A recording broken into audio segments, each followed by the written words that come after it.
This is Audible. Nanny for the Neighbours, a surprise baby why choose romance. Written by Lily Gold. Performed by a full cast with Evelyn Rose as Beth, Kaz Vadim as Cyrus, James Joseph as Jack, and John Hartley as Sebastian. Author's note.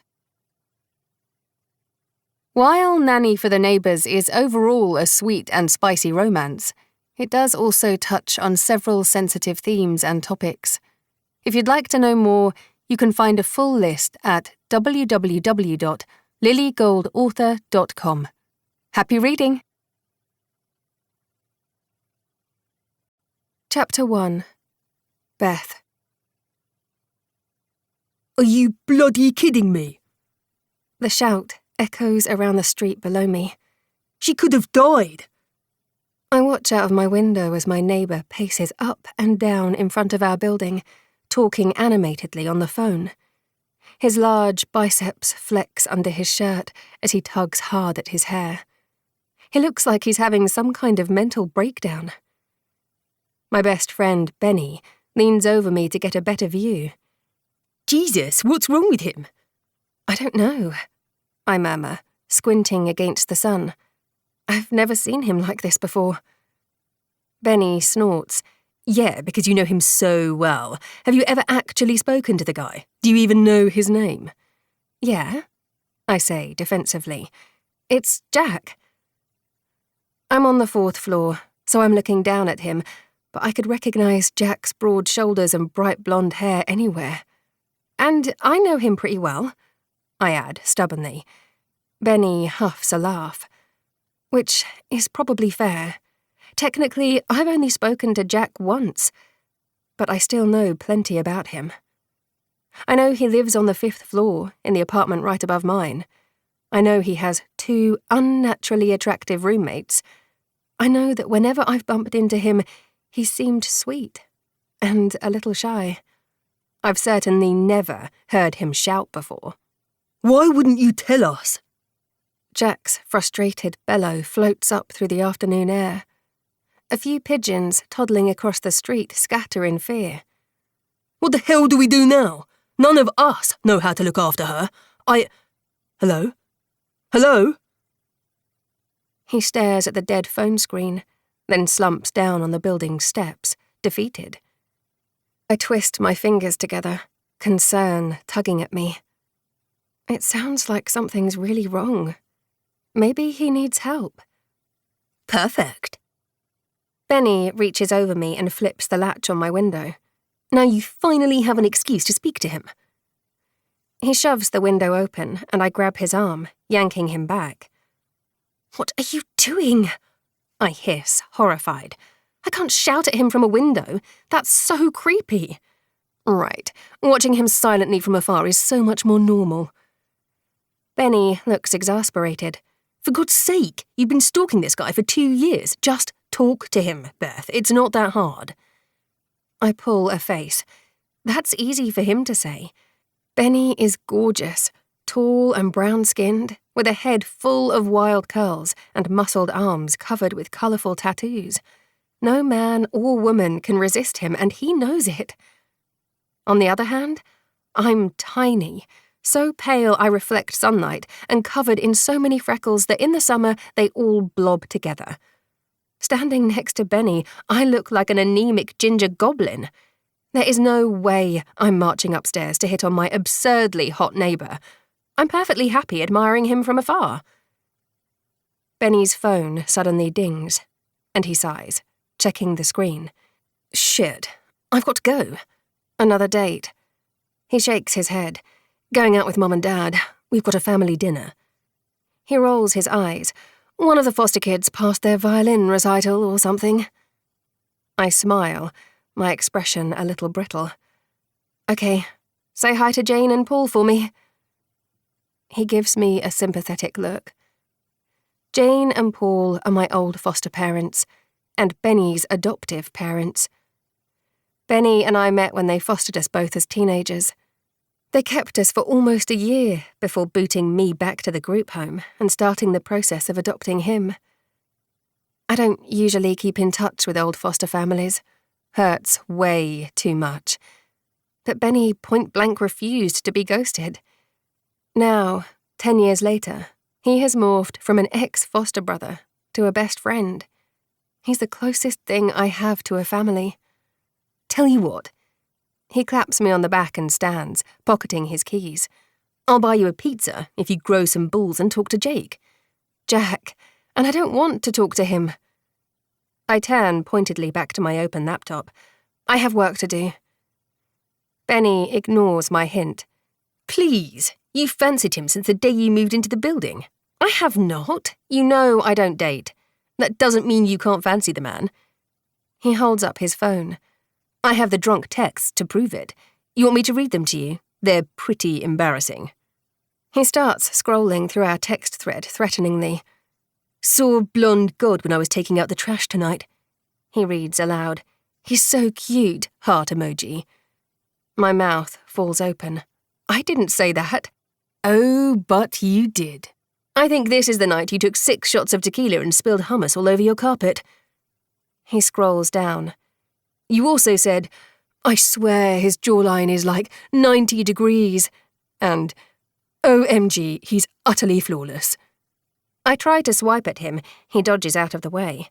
Well, almost flawless. He has a really cute birthmark shaped like a fish on the back of his neck. God, I don't even want to know how you got close enough to see his birthmarks.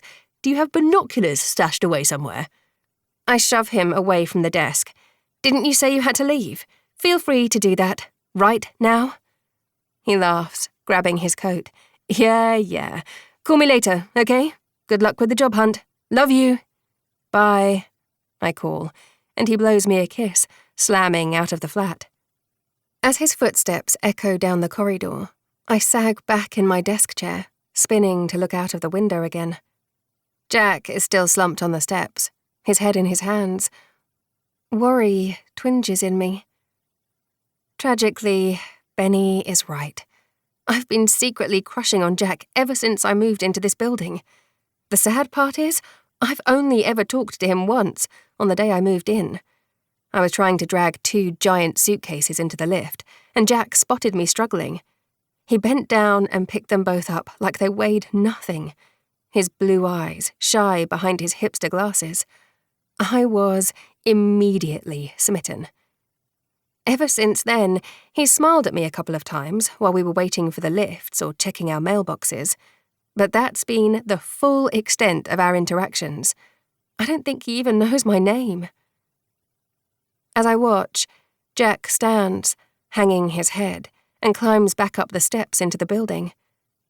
I wait for him to disappear, then sigh, turning my attention back to the job listing site I've been crawling for the past 3 hours. I need to concentrate. I've been unemployed for almost a full year now, ever since my old nannying agency went bust last summer. At first, I wasn't too worried. I was sure I had enough savings to last until I found my next job. London is full of busy, professional parents. How hard could it really be to find a nannying gig? Very hard, it turns out. I've applied to over 100 positions over the past year with no luck at all. My savings ran out, and then so did my overdraft, and now I'm about 2 weeks away from getting booted out by my landlord. My eyes drop to the pile of bills stacked on the corner of my desk. It's getting dangerously tall. Anxiety crunches my stomach. Taking a deep breath, I open a new browser tab and type in the name of another job site, widening my search options. I'll take anything at this point. Hazardous waste removal, MLMs, filling out online surveys. I'm seriously desperate. I've been steadily scrolling through listings for about 15 minutes when I'm interrupted by a knock on my door. I frown, looking up from my computer. No one ever knocks on my door. I like to keep to myself. Benny is pretty much my only friend, and he had his own key made, so he usually just barges in. Bethany? A low voice calls outside. Bethany Ellis? Are you in there? It's Jack. I live above you in apartment 5A. I go still. You, might not know who I am, He continues, his voice muffled by the wood. but me and my flatmates have run into a bit of a problem. We could really use a hand, if you're in there. Chapter 2. For a moment, I'm frozen, my heart pounding in my chest. Then I jump into motion, scrambling out of my chair and lurching towards my mirror. God, I look like crap. There's a hole in my t-shirt, my makeup is smudged, and my red curls are unbrushed and wild. I try to comb through them with my fingers, but they just stand up even more, frizzing around my pale face.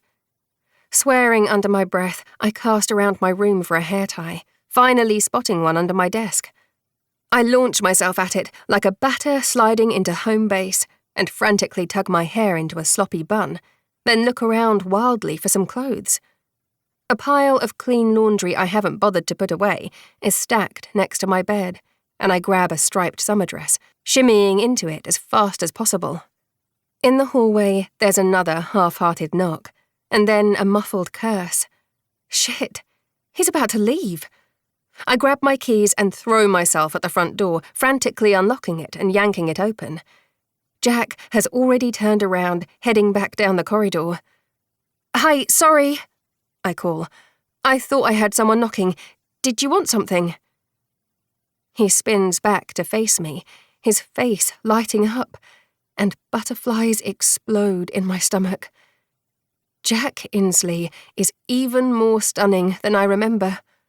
High cheekbones, square jaw, and electric blue eyes shining at me from behind a pair of dark-rimmed glasses. His blonde hair is spiky from him running his fingers through it, and he's wearing a pair of Converse with Pac-Man printed on the side. The whole effect is very geek chic. He's also shirtless. Holy crap. His body is incredible. Tanned and muscled, with wide shoulders, strong arms, and a flat washboard stomach. My eyes take in the shadows underneath his full pecs, then trail down the ridges of his lean abs, following the tight V of his hips as they disappear into his jeans. Bethany Ellis, right?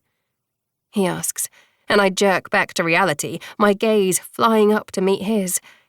He's smiling nervously. I saw your flyers in the reception. It takes me a few seconds to remember what he's talking about. Then my heart sinks. He doesn't remember my name. He's just seen the leaflet I pinned to the notice board downstairs. In a final act of desperation, I posted my details on the bulletin board, just in case anyone in the building needed childcare. Guess I'm the only one who's been stalking from afar then. "It's Beth," I say breathlessly. "You're Jack." Yeah. He grins. Look, this is going to sound weird, but do you know how to stop babies crying? I blink, taken aback. Yes? He sags in relief. Oh, thank God. Seb said you would. Do you mind coming up to my flat for a second? Sure. Do you need... I wave a hand at his bare chest. Something? I have some oversized t-shirts that might fit you. Why am I offering to cover him up? What's wrong with me? Jack looks down at himself and his cheekbones colour. Christ, sorry, forgot about that. I'll grab a shirt upstairs. He gives me a lopsided smile. I know this looks like some kind of setup, but I swear I'm not hitting on you. I really do need your help. Shame. Sure, I say immediately, nodding too hard. Of course, anything. Thank you. As if he's scared I'll change my mind if he waits too long, he grabs my hand and tugs me out of my flat, leading me down the hallway. I stare at his strong fingers closed around my wrist. 1 day. He mutters under his breath. We've had her for 1 day, and I think we're already losing it. He pushes open the door to the stairway, jogging up the stairs. I trail behind him. You've had who 1 day? I ask, puffing slightly. A baby? He glances at me out of the corner of his eye, then pulls me out of the stairway and into the corridor of floor 5. I think it would be easier to just show you, he says grimly, leading me down the hallway. We pull up outside a door identical to mine, with 5A engraved into the wood. Jack yanks it open. Immediately, I hear a high-pitched baby cry. I brought her, Jack calls. The crying gets even louder. Thank God, someone mutters. I was about to scratch my ears out. Jack ushers me forward, and I step inside, looking around. The first thing I notice is how much nicer his suite is. I have the cheapest room option, a tiny one-bedroom flat with flaky wallpaper and barely any windows. I've never been inside the building's luxury apartments before, and this place is beautiful, all exposed brick and metal accents. One wall is entirely